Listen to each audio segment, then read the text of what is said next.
আমার জীবনে এগিয়ে চলার পিছনে আজকে এই সাকসেস বলুন। দীর্ঘ 15 বছর ধরে এক রুটিন।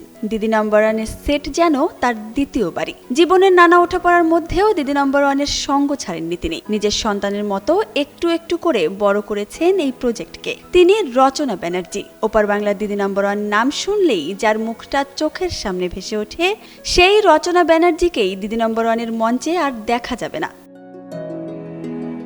রচনার পরিবর্তে নতুন সঞ্চালিকা স্বস্তিকা মুখার্জি। কলকাতার একটি গণমাধ্যমকে দেওয়া সাক্ষাৎকারে রচনা ব্যানার্জি বলেন, সবকিছুরই একটা শেষ আছে, একজন যাবে আরেকজন আসবে, এটাই জীবনের নিয়ম। কিন্তু একটা 15 বছরের সম্পর্ককে অন্তত সম্মান জানানো উচিত ছিল। তার অভিযোগ, চ্যানেল এবং ডিরেক্টরস ডিপার্টমেন্ট রাতারাতি মুখ বদলের সিদ্ধান্ত নিয়েছে।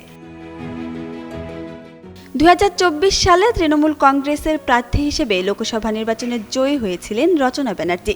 এরপর 2026 সালে পশ্চিমবঙ্গে রাজনৈতিক পালাবদল হয়। তাহলে কি রাজনৈতিক কারণেই তাকে সরানো হয়েছে? এমন প্রশ্নের উত্তরে রচনা বলেন, হতেই পারে, তবে আমার কাছে দিদি নাম্বার ওয়ান কোনো রাজনীতির বিষয় নয়।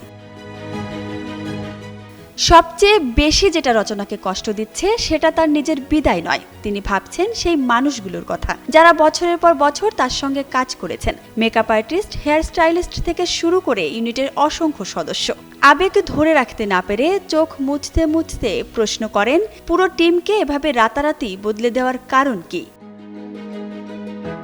আক্ষেপের সঙ্গে অভিনেত্রী বলেন, আমি শুধু সব আর্টিস্টকে বলতে চাই, কোনো কন্ট্রাক্টে সই করার সময় খুব সাবধান হওয়া উচিত, কারণ দুদিনের মধ্যে নামিয়ে দেওয়া হতে পারে। আমি তো কোনোদিনও পড়ে দেখিনি কন্ট্রাক্টের ওই কাগজগুলো। আগামী দিনের আর্টিস্টদের আরো সতর্ক হওয়া উচিত। আমার সঙ্গে যারা এটা করতে পারে সবার সঙ্গেই পারবে।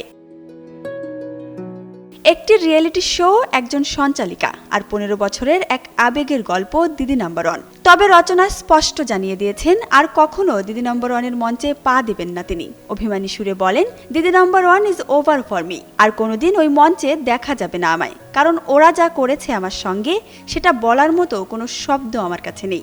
তাই ধরেই নেওয়া যায় শেষ হলো দিদি নাম্বার ওয়ানের রচনার অধ্যায়। Isabella Isha, Jugantor news.